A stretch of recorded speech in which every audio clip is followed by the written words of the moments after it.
Hello दोस्तों, आप सभी का स्वागत है आपके अपने YouTube चैनल एमआरवी क्लासेज में। आज हम बात करेंगे जो कि हमारा क्लास 12 का फर्स्ट चैप्टर चल रहा है, बिलियन। ठीक है, अब बिलियन में आगे के टॉपिक की बात करेंगे। हमने क्या पढ़ा था? आदर्श और अनादर्श बिलियन। आदर्श और अनादर्श बिलियन में आप सभी ने पढ़ा है धनात्मक और ऋणात्मक विचलन। यहाँ तक की बातें हो गई थी। इसके बाद एक छोटा सा टॉपिक है, ठीक है, स्थिर क्वाथी बिलियन। ये थोड़ा सा हम समझते हैं क्या होता है स्थिर क्वाथी बिलियन। क्या है स्थिर क्वाथी बिलियन? ठीक है, स्थिर क्वाथी बिलियन। अब देखिए ये क्या होता है स्थिर क्वाथी बिलियन।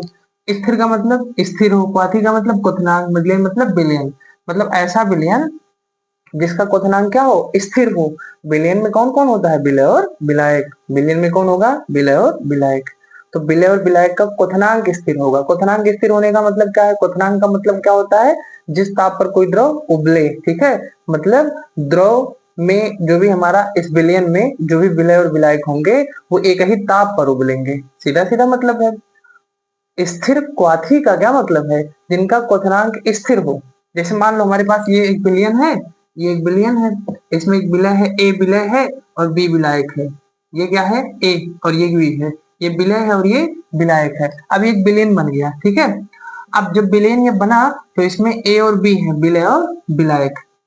अब अगर इस विलयन में ए और बी एक समान ताप पर उबल रहे हैं, ठीक है, एक समान ताप पर उबल रहे हैं या एक समान ताप पर वाष्प में परिवर्तित हो रहे हैं, तो इसका मतलब है ये विलयन कैसा होगा? स्थिर क्वाथी होगा। मतलब इस विलयन में जो विघटक है विलय और विलायक, इनका क्वथनांक स्थिर है। ठीक है, चलिए अब समझ लिए हमने स्थिर क्वाथी विलयन का मतलब क्या है कि विलयन में उपस्थित जो घटक होते हैं उनका क्वथनांक कैसा हो? स्थिर हो, अर्थात वो एक ही ताप पर उबले। अर्थात वो एक ही ताप पर उबले। ठीक है, लिखते हैं जिनका जिनका द्रव द्रव व वाष्प, जिनका द्रव व वाष्प प्रावस्था या अवस्था भी लिख सकते हैं।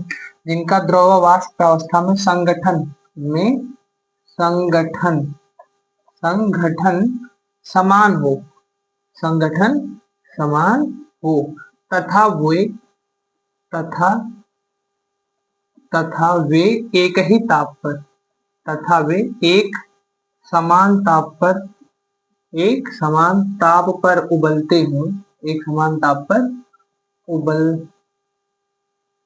हों या उबले, एक समान ताप पर उबले। ठीक है, तथा वे एक समान ताप पर उबले, स्थिर क्वाथी विलयन कहलाता है। स्थिर क्वाथी विलयन कहलाता है। अब आप समझिए, हमने कहा कि हमारे पास विलयन है, इस विलयन में क्या है? विलय और विलायक। ए क्या है? विलय। बी क्या है? विलायक। ठीक है, अब इस विलयन में ए और बी का जो है द्रव वाष्प प्रावस्था में दोनों का संगठन समान होगा, चाहे वो द्रवीय प्रावस्था देखो चाहे वाष्पीय प्रावस्था देखो। ठीक है, अब वे एक समान ताप पर उबले, मतलब ए और बी जब ए दोनों सेम टेम्परेचर पर उबले, ए और बी एक ही तापमान पर उबलते हैं, तो ऐसा विलयन, इन दोनों के मिलने से जो विलयन बनेगा उसे हम क्या कहेंगे? स्थिर क्वाथी विलयन। मतलब इस विलयन का क्या है? क्वथनांक स्थिर है। ठीक है, इन विलयन का क्वथनांक कैसा है? स्थिर। अब आप लोग थोड़ा सा जोर डालेंगे दिमाग पर और समझेंगे कि जब ए और बी एक समान ताप पर उबल रहे हैं, एक समान टेम्परेचर पर उबल रहे हैं, दोनों का क्वथनांक स्थिर है, नियत है। ठीक है, स्थिर है जब दोनों का क्वथनांक, तो क्या हम इन दोनों को अलग कर सकते हैं? नहीं अलग कर सकते हैं। क्यों? क्योंकि जब हम इनको गर्म करेंगे तो दोनों सेम सेम दिखेंगे। समझ में आ रहा है? दोनों एक सेम टेम्परेचर पर उबलेंगे, तो हमको पता ही नहीं चलेगा कौन विलय में है कौन विलायक है। इसलिए हम इसको अलग नहीं कर पाएंगे क्योंकि एक समान ताप पर उबल रहे हैं। ठीक है, तो आगे लिख देते हैं, अतः इन्हें अतः इन्हें प्रभाजी अतः इन्हें प्रभाजी आसवन विधि द्वारा प्रभाजी आसवन विधि द्वारा पृथक नहीं किया जा सकता।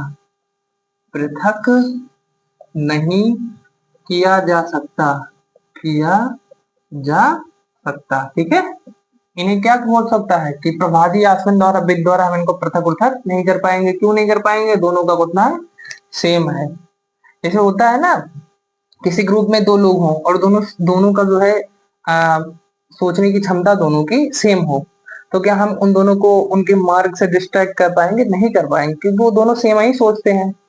अब एक को लगेगा कि ये नहीं, ये तो हमारे बारे में गलत कह रहा है, तो दूसरे को भी लगेगा कि दोनों तो सेम ही सोच रहे हैं, तो उनको हम अलग नहीं कर पाएंगे। वैसे यहाँ भी ये दोनों का क्वथनांक सेम है, तो दोनों को हम अलग नहीं कर सकते हैं। ठीक है। अब ये स्थिर क्वाथी विलीन जो होते हैं ना, ये दो प्रकार के होते हैं। ठीक है, क्या लिख देते हैं? स्थिर क्वाथी विलीन दो प्रकार के होते हैं।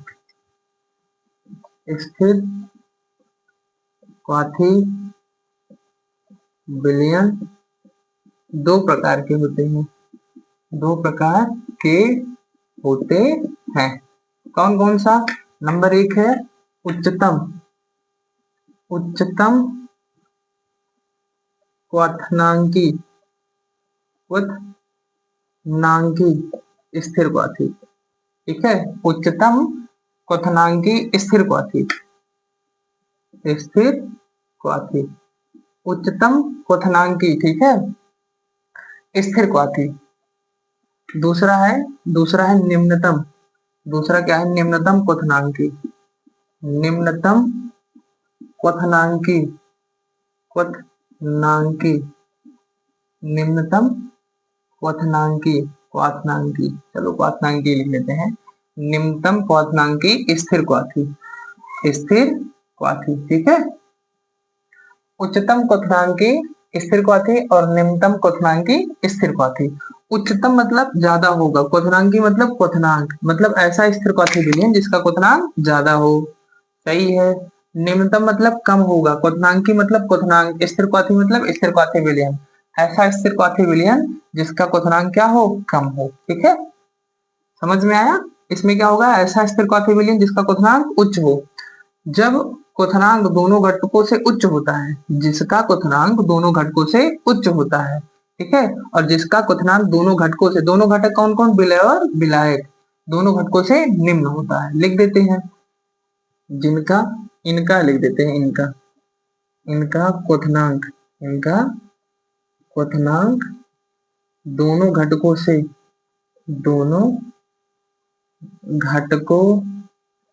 उच्च होता है। दोनों घटकों से उच्च होता है। दोनों घटकों कौन कौन? विलय और विलायक। इनका क्वथनांक क्या होगा? दोनों घटकों से निम्न होगा। इनका क्वथनांक, ठीक है, दोनों घटकों से क्या होता है? कम होता है या निम्न होता है? कम होता है। ये समझ तो आ ही रहा होगा, साफ साफ लिखा है। उच्चतम क्वथनांकी मतलब जिसका क्वथनांक ज्यादा हो, निम्नतम क्वथनांकी मतलब जिसका क्वथनांक कम हो। तो उच्चतम क्वथनांकी स्थिर क्वाथी का मतलब है इनका क्वथनांक दोनों घटकों से ज्यादा होगा। अब चूंकि इनका क्वथनांक दोनों घटकों से ज्यादा होगा, तो ये किस प्रकार के विचलन से बनते हैं? ये ऋणात्मक विचलन से बनते हैं। ठीक है, इनका निर्माण जो होता है ना, ऋणात्मक विचलन दिखाने वाले अनादर्श विलयन से होता है, और इनका निर्माण जो होता है धनात्मक विचलन दिखाने वाले अनादर्श विलयन से होता है। ठीक है, इनका निर्माण ऋणात्मक विचलन वालों से होता है, इनका निर्माण धनात्मक विचलन वाले से होता है। ठीक है, तो अब क्या करेंगे, इसके बारे में लिख देते हैं कि राउल्ट के नियम से ये बहुत अधिक धनात्मक विचलन दिखाते हैं। राउल्ट नियम से, ठीक है, ये बहुत अधिक ऋणात्मक विचलन प्रदर्शित करते हैं। विचलन प्रदर्शित करते हैं, या सीधे सीधे लिख सकते थे कि इनका निर्माण ऋणात्मक विचलन से होता है। ठीक है, ऋणात्मक विचलन वाले अनादर्श विलयन से होता है। राउल्ट के नियम से लिखना था, यहाँ से बढ़ा देंगे। राउल्ट के नियम से ये बहुत अधिक ऋणात्मक विचलन प्रदर्शित करते हैं, और ये क्या होगा? राउल्ट के नियम से ये बहुत अधिक धनात्मक विचलन प्रदर्शित करते हैं। बहुत अधिक धनात्मक विचलन प्रदर्शित करते हैं। सिंपली हम ये भी लिख सकते थे कि ये उच्चतम क्वथनांक स्थिर क्वाथी विलयन में हम ये भी लिख सकते थे कि ये क्या होते हैं? ये राउल्ट के नियम से ऋणात्मक विचलन से बनते हैं। ये ऋणात्मक विचलन दिखाने वाले कह सकते हो ऋणात्मक विचलन दिखाने वाले यौगिकों से बनते हैं। ठीक है, मतलब ऐसा विलयन जो ऋणात्मक विचलन दिखाता है उससे ये बनते हैं, और ऐसा विलयन जो धनात्मक विचलन दिखाता है उससे ये बनते हैं। इसका उच्चतम क्वथनांकी का एग्जाम्पल है HNO3 प्लस में H2O। इसका एग्जाम्पल है C2H5OH प्लस में H2O। ठीक है, ये लगभग 95% होता है और ये 5% होता है। ये लगभग 68% होता है और ये 32% होता है। ये आप क्या करेंगे, नोट कर लेंगे। ठीक है,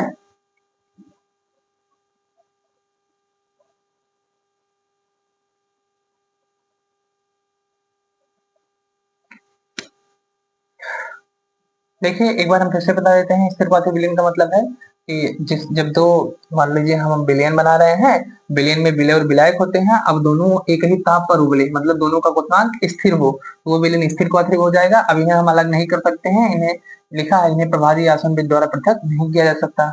स्थिर क्वाथी विलयन दो प्रकार के होते हैं। नंबर एक, उच्चतम क्वथनांकी स्थिर क्वाथी, इनका क्वथनांक दोनों घटकों से ज्यादा होगा। दोनों घटक कौन, विलय और विलायक, इनका क्वथनांक क्या होगा, दोनों घटकों से कम होगा। ये कैसे बनते हैं, ऋणात्मक विचलन दिखाने वाले विलयन से बनते हैं। ये कैसे बनते हैं, धनात्मक विचलन प्रदर्शित करने वाले विलयन से बनते हैं।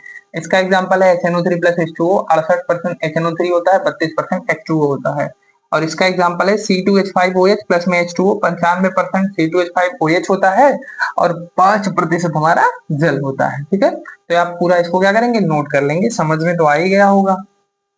आगे देखिए, आगे हम थोड़ा सा बात करते हैं अब अणुसंख्य गुणधर्म के बारे में। अणुसंख्यक या अणुसंख्य गुणधर्म। ठीक है, आगे क्या बात करेंगे, अणुसंख्य गुणधर्म के बारे में। तो जल्दी से देख लेते हैं उसको भी। अणुसंख्य गुणधर्म क्या होता है, देखिए अणु संख्यक, अणुसंख्यक, अणुसंख्यक गुणधर्म, अणुसंख्यक गुणधर्म। अणु मतलब अणु, संख्यक मतलब संख्या पर, गुणधर्म मतलब गुण, मतलब वे पदार्थ जो उनके अणुओं की संख्या पर डिपेंड करते हैं, निर्भर करते हैं, अणुसंख्या गुणधर्म कहलाता है। वे सभी पदार्थ जो अणुओं की संख्या पर, वे सभी पदार्थ जो अपने अणुओं की संख्या पर निर्भर करते हैं, क्या कहलाता है, अणुसंख्या गुणधर्म कहलाता है।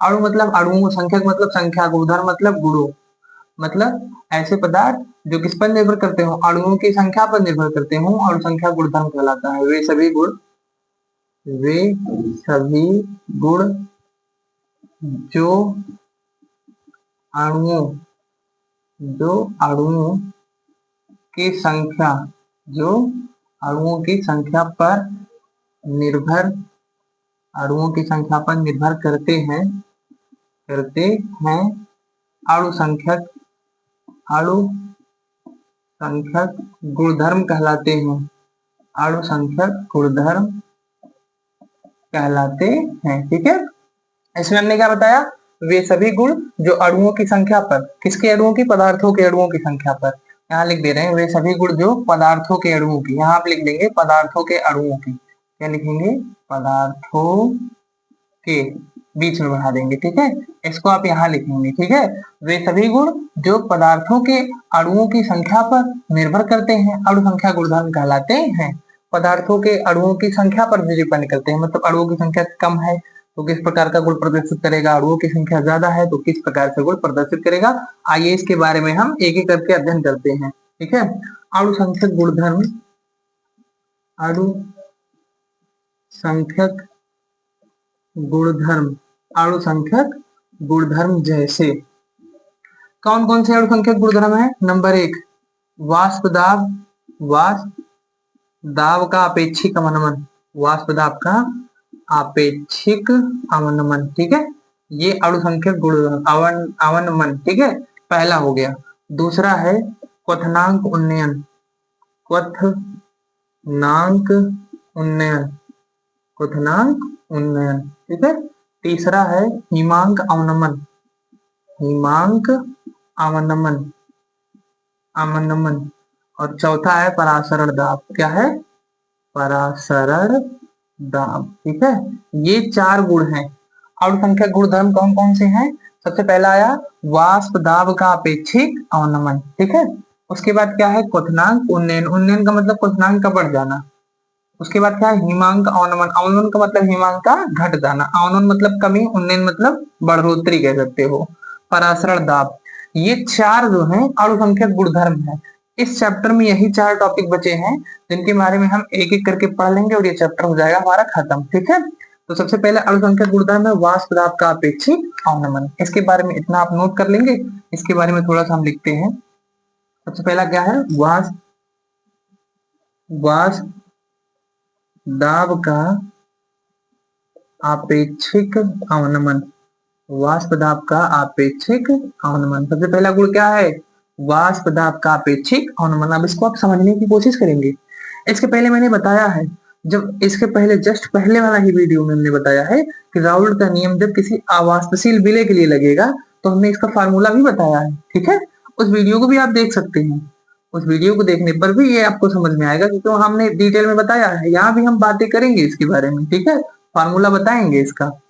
वाष्प दाब का अपेक्षिक अवनमन, इससे पहले हमें वाष्प दाब अवनमन समझना होगा। क्या समझना होगा, वाष्प दाब अवनमन। मैंने बताया था कि वाष्प दाब अवनमन क्या होता है, वाष्प दाब में कमी, वाष्प दाब अवनमन। थोड़ा सा समझते हैं, अवनमन। ठीक है, इसका मतलब है वाष्प दाब में कमी। वाष्प दाब में कमी कैसे होगा, मान लीजिए हमारे पास क्या है, ये विलयन है, ये क्या है, विलयन। विलयन में कौन है, नमक है और पानी है। नमक है और क्या है, पानी, तो विलयन ही होगा। और ये क्या है, विलायक, इसमें सिर्फ पानी है, इसमें सिर्फ क्या है, पानी। अब देखिए हम दोनों को गरमाएंगे, इसको भी गर्म किए हमने, हमने इसको भी गर्म किया। गर्म करने पर क्या होगा, पानी जल्दी से वाष्प बन जाएगा, पानी जल्दी से वाष्प बन जाएगा। और इसके वाष्प दाब को अगर हम मेजर करें, मापें, तो इसका वाष्प दाब 760 mmHg आ जाएगा। ठीक है, इतना ही होता है। शुद्ध जल का वाष्प दाब 760 mmHg होता है। दूसरी बात, हम अगर इस विलयन को गर्म करें तो ये वाष्पित तो होगा लेकिन इसकी अपेक्षा स्लो वाष्पित होगा। क्यों, क्योंकि इसमें नमक मिला है। नमक क्या करता है, नमक एक अवाष्पशील विलय होता है जो पानी को क्या करेगा, वाष्प दाब में बदलने को रोकेगा। ठीक है, यहाँ एक लेयर बना लेगा और पानी के वाष्पन को स्लो कर देगा, धीमा कर देगा। इसलिए इस विलयन का वाष्प दाब कम हो जाएगा इस विलायक के वाष्प दाब की तुलना में। वाष्प दाब को अगर हम P से दिखाएंगे तो विलयन का वाष्प दाब PS मतलब सॉल्यूशन का वाष्प दाब हो जाएगा। और विलायक के वाष्प दाब को अगर हम P से दिखाएंगे तो विलायक है तो नॉट लगा दिए, विलायक का वाष्प दाब P नॉट है, विलयन का वाष्प दाब PS है। तो इस प्रकार से क्या होगा, विलयन का वाष्प दाब कम हो जाएगा और विलायक का वाष्प दाब बढ़ जाएगा। तो हम क्या कह सकते हैं कि विलायक का वाष्प दाब ज्यादा है, विलयन का वाष्प दाब कम है। क्यों कम है, क्योंकि इसमें नमक मिला है, ये इसके वाष्पन को कम कर देता है, धीमा कर देता है। ठीक है, अब हम वाष्प दाब अवनमन मतलब वाष्प दाब में कमी, तो इस प्रकार वाष्प दाब में कमी हो गई ना कि विलयन का वाष्प दाब घट गया और विलायक का वाष्प दाब बढ़ गया, यही है वाष्प दाब अवनमन। ठीक है, तो किसका वाष्प दाब ज्यादा है, विलायक का, तो लिखेंगे पी नॉट। पी नॉट मतलब विलायक का वाष्प दाब, माइनस किसका कम है, विलयन का, तो लिखेंगे पीएस। तो यही जो अंतर होता है ना, यही होता है वाष्प दाब अवनमन। इसके पहले वाले वीडियो हमने बताया है, ये विलायक का वाष्प दाब अवनमन बराबर होता है विलायक का वाष्प दाब माइनस विलयन का वाष्प दाब। इतना तो बात समझ लिए होंगे। ठीक है, आगे देखिए, आगे हम यहाँ बता रहे हैं वाष्प दाब का अपेक्षिक अवनमन। हम इसका डिफिनेशन लिख देते हैं, अभी तुरंत आप समझ जाएंगे। ठीक है, वाष्प दाब अवनमन, वाष्प दाब अवनमन, अवनमन तथा वाष्प दाब अवनमन तथा विलायक के वाष्प दाब का अनुपात, विलायक के वाष्प दाब, वाष्प विलायक के वाष्प दाब का अनुपात, विलायक के वाष्प दाब का अनुपात क्या कहलाता है, वाष्प दाब का आपेक्षिक, वाष्प दाब का आपेक्षिक अवनमन कहलाता है, वाष्प दाब का अपेक्षिक अवनमन कहलाता है। ठीक है, क्या लिख दिया हमने, वाष्प दाब अवनमन। अभी हमने बताया वाष्प दाब अवनमन क्या होता है, P not minus P S, ये वाष्प दाब का अवनमन है। तथा विलायक के वाष्प दाब, विलायक का वाष्प दाब क्या हो जाएगा, पी एस, विलायक का वाष्प दाब क्या हो जाएगा, पी नॉट, विलायक के वाष्प दाब का अनुपात, अनुपात का मतलब इसके बटे में लिख दो, यही होता है वाष्प दाब का अपेक्षिक अवनमन। फार्मूला क्या हो गया, वाष्प दाब का अपेक्षिक अवनमन बराबर हो जाएगा P not minus P S बटे पी नॉट। पी नॉट क्या है, विलायक का वाष्प दाब, पीएस क्या है, विलयन का वाष्प दाब। ठीक है, तो यहाँ लिख देते हैं वाष्प दाब का अपेक्षिक अवनमन, ये हो जाएगा, ठीक है, वाष्प दाब का अपेक्षिक अवनमन। अब इतनी बातें क्लियर होंगी, आप सभी को समझ में ही आ रहा होगा कि वाष्प दाब का अपेक्षिक अवनमन क्या होता है। अब राउल्ट के नियम के अनुसार, किसके नियम के अनुसार? राउल्ट के नियम के अनुसार लिखते हैं, थोड़ा सा इसको आप लिख लेंगे, हम इसको मिटा रहे हैं, ठीक है। अब थोड़ा सा और आगे बढ़ाते हैं, अब समझते हैं और आज की बातें क्या है। राउल्ट के नियमानुसार, राउल्ट के नियमानुसार, किसके? राउल्ट के नियमानुसार, नियमानुसार राउल्ट ने बताया कि वाष्प दाब का जो आपेक्षिक अवनमन होता है, वाष्प दाब का आपेक्षिक, वाष्प दाब का आपेक्षिक अवनमन जो होता है वो विलय के मूल प्रभाज के बराबर होता है। विलय के मूल प्रभाज के बराबर होता है। किसके बराबर होता है? विलय के मूल प्रभाज के बराबर होता है। ये किसने बताया था? राउल्ट ने। तो वाष्प दाब का अपेक्षिक अवनमन कितना है? लिखेंगे वाष्प दाब, वाष्प दाब का अपेक्षिक अवनमन, अवनमन क्या हो जाएगा? विलय के मूल प्रभाज के बराबर हो जाएगा। विलय का मूल प्रभाज, विलय का मूल प्रभाज, ठीक है। वाष्प दाब का अपेक्षिक अवनमन विलय के मूल प्रभाज के बराबर होता है, ये राउल्ट ने बताया। अब वाष्प दाब का अपेक्षिक अवनमन क्या है? P not minus P S divide by P not बराबर क्या हो जाएगा? विलय का मूल प्रभाज, विलय के मूल को स्मॉल एन बटे विलयन का कुल मूल small N plus capital N, ठीक है। अब देखिए स्मॉल एन क्या है? विलय का मूल, स्मॉल एन क्या है? विलय का मूल, कैपिटल एन क्या है? विलय का, विलायक का मूल, तो ये विलय का मूल प्रभाज हो गया। इतना तो समझ में आया होगा। आगे देखिए क्या होता है। हम जानते हैं कि अगर तनु विलयन हो, तनु विलयन के लिए, तनु विलयन के लिए अगर विलयन तनु होगा, तनु विलयन का मतलब है विलायक की मात्रा ज्यादा होगी, तो ये जो स्मॉल एन होता है ना, ये बहुत छोटा हो जाता है। किससे? कैपिटल एन से, कैपिटल एन से। अतः स्मॉल एन बराबर 0 मान लेते हैं। देखो अगर विलयन तनु होगा, तनु विलयन होगा तो कैपिटल एन ज्यादा होगा, कैपिटल एन ज्यादा होगा तो स्मॉल एन बहुत कम होगा। तब अगर हम इन दोनों की कंपेरिजन करेंगे, तुलना करेंगे, तो इस कैपिटल एन की जगह मतलब विलायक के मूल की जगह विलय का मूल बहुत कम होता है, जिस कारण से इन दोनों की तुलना में, इन दोनों की आपस में तुलना करें तो ये जो विलय का मूल आता है ये विलायक के मूल के सामने 0 हो जाता है, ठीक है। तो इसको हटा ही देते हैं हम। अब क्या लिखते हैं? P not minus P S divide by P not बराबर स्मॉल एन बटे कैपिटल एन। ऐसा कब होगा? जब तनु विलयन होगा, ठीक है। तनु विलयन के लिए, क्योंकि विलायक की मात्रा ज्यादा होगी तो विलायक का मूल ज्यादा होगा, विलायक का मूल ज्यादा होगा, विलय का मूल कम होगा, तो विलायक के मूल की तुलना में विलय का मूल क्या हो जाएगा? तो बहुत कम हो जाएगा, इसलिए इसे हम हटा देते हैं, 0 मान लेते हैं। तनु विलयन में ऐसा हम करेंगे, ठीक है। आगे देखिए क्या हो जाएगा।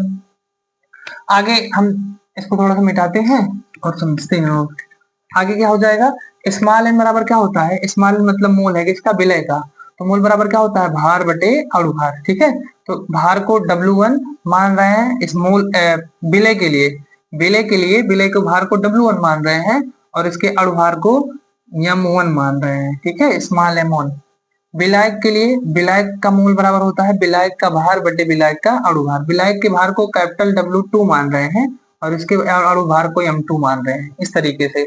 अब इस फार्मूले में रख देंगे तो P not minus P S divide by P not हो जाएगा, ठीक है, बराबर स्मॉल एन की जगह W1 बटे M1, W1 बटे M1 बटे कैपिटल एन की जगह W2 बटे M2, ठीक है। अब एकदम नीचे वाला एकदम ऊपर चला जाएगा और ये वाला इसके पास चला आएगा, उल्टा होगा। देखिए एकदम नीचे वाला एकदम ऊपर जाएगा और ये वाला इसके नीचे आएगा, ठीक है। तो क्या हो जाएगा? P not minus P S divide by P not बराबर एकदम नीचे वाला एकदम ऊपर, तो W1 गुड़े M2 बटे ये वाला इसके पास आ जाएगा, तो W2 गुड़े M स्मॉल m1, ठीक है। ये फार्मूला बन जाएगा कब? जब विलयन तनु होगा। नहीं होगा तो यही डायरेक्ट रख लो, ठीक है। अब इससे क्या होगा? न्यूमेरिकल करने में थोड़ा आसान हो जाएगा। ये आप समझे होंगे। W1 क्या है? विलय का भार, ठीक है। M2 क्या है? विलायक का अणुभार। W क्या है? विलायक का भार। M1 क्या है? विलय का अणुभार। P नॉट क्या है? विलायक का वाष्प दाब। PS क्या है? विलयन का वाष्प दाब, ठीक है। तो इस फार्मूले को हम ऊपर लिखते हैं। तो हमारा अभी फार्मूला आया है, इसको हम ऊपर लिखते हैं और एक जल्दी से न्यूमेरिकल कर लेते हैं, ठीक है।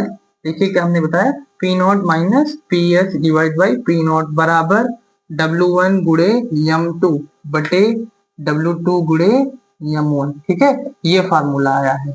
हम लिख देते हैं जहां पी नॉट क्या है, विलायक का वाष्प दाब, क्या है, विलायक का वाष्प दाब, ठीक है, और पीएस क्या है, विलयन का वाष्प दाब, विलयन का वाष्प दाब, वाष्प दाब। डब्ल्यू एन क्या है, विलय का भार, विलय का भार, ठीक है, और यम वन क्या है, विलय का अणुभार, विलय का अणुभार।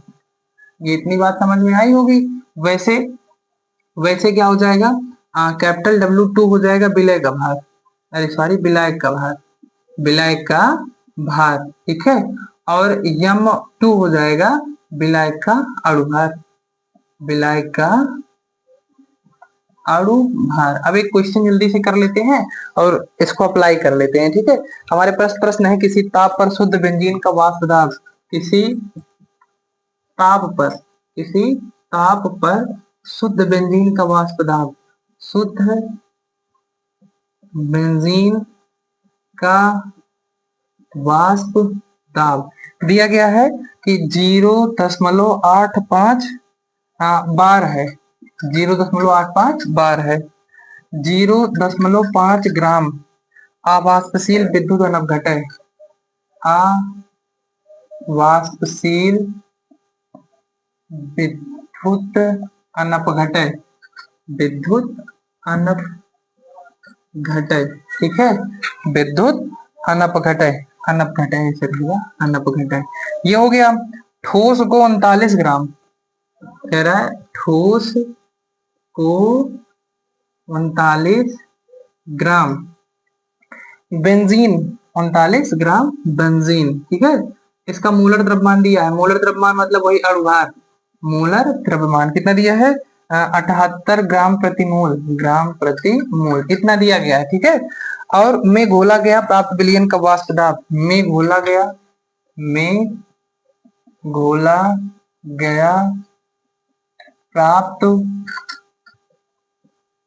विलयन का वाष्प दाब, विलयन का वाष्प दाब भी दिया गया है, कितना दिया गया है, 0.845 बार, 0.845 बार है, ठीक है। किसका, ठोस का मोलर द्रव्यमान क्या है, ठोस का मोलर द्रव्यमान क्या है, ठीक है, ठोस का मोलर द्रव्यमान क्या है। प्रश्न एक बार पढ़ते हैं, उसके बाद हम समझेंगे क्या क्या कहा है और क्या निकालना है। किसी ताप पर शुद्ध बेंजीन का वाष्प दाब, बेंजीन का वाष्प दाब इतना है, 0.5 ग्राम आवाष्पशील विद्युत अनपघटय पदार्थ डाल रहे हैं, मतलब ये विलय है, ये आवाष्पशील विद्युत अनपघटय पदार्थ का मतलब ये क्या है, विलय है। ठोस को 39 ग्राम बेंजीन, 39 ग्राम क्या है, बेंजीन है, मतलब बेंजीन क्या है, यहाँ विलायक है, साफ साफ पता चल रहा है, बेंजीन क्या है, विलायक, ये 0.5 ग्राम क्या है, विलय, बेंजीन का मोलर द्रव्यमान इतना दिया गया है, में घोला गया है, प्राप्त विलयन का वाष्प दाब, विलयन का वाष्प दाब इतना है, ठीक है। बेंजीन विलायक का काम कर रहा है, तो विलायक का वाष्प दाब मतलब पी नॉट, पी नॉट दिया है 0.85 बार, ठीक है, और ये जो है विलयन का वाष्प दाब दिया गया है, मतलब पीएस दिया गया है 0.845 बार, इतना दिया गया है, इसको जीरो भी बना सकते हो, इतना दिया गया है। आवाष्पशील विलय विद्युत अनपघटय मतलब विलय, ये विलय है, विलय का भार दिया गया है, मतलब विलय का भार मतलब W1, W1 कितना दिया गया है, 0.5 ग्राम, ठीक है, वही तो है विलय का भार W1, ठीक है। अनपघटय ठोस को 39 ग्राम बेंजीन, बेंजीन क्या है, विलायक, तो विलायक का ये 39 ग्राम जो है भार है, विलायक के भार को क्या दिखाते हो, W2, तो W2 बराबर कितना ग्राम दिया है, 39 ग्राम, ये हो जाएगा, ठीक है, 39 ग्राम। अब कह रहा है बेंजीन का मोलर द्रव्यमान 78 है, मोलर द्रव्यमान मतलब वही विलायक का अणुभार, बेंजीन विलायक है और बेंजीन का अणुभार दिया है या मोलर द्रव्यमान दिया है 78, ये M2 की जगह क्या हो जाएगा, 78, M2 की जगह 78 ग्राम प्रति मोल, ठीक है, ये हो जाएगा।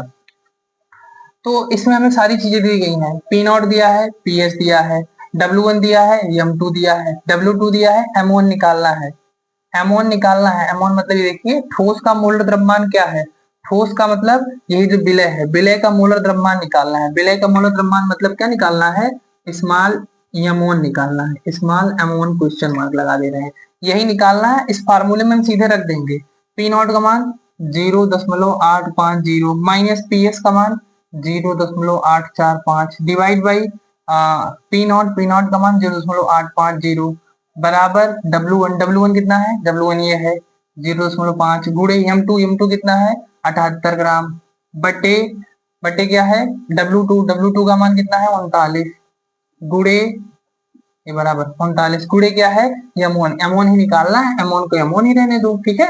अब इसको काटेंगे 39 एक 39 हुआ 78 2 हो जाएगा और 0.5 से अगर आधा से ये आधा है, आधा में 2 से गुणा करेंगे तो 1 हो जाएगा।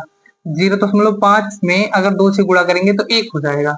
यहाँ से इसको घटा देंगे, इसको घटाएंगे तो आएगा 0.0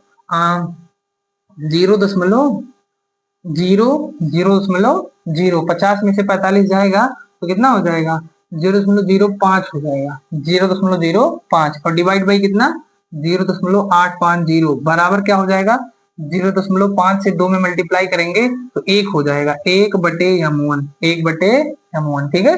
इतना हो जाएगा M1, इतना M1 हो जाएगा। M1 को इधर भेजोगे, M1 को इधर भेजोगे और इन सबको इधर भेजोगे तो ऊपर वाला नीचे, नीचे वाला ऊपर, तो यहाँ से M1 बराबर कितना हो जाएगा M1 बराबर यहाँ M1 गया और ये सब इधर आ जाएंगे, ये सब इधर आ जाएंगे, ठीक है। M1 यहाँ गया, ये सब इधर आ गए तो क्या हो जाएगा कि 0.850 बटे 0.005 समझ में आया, इतना हो जाएगा, ठीक है।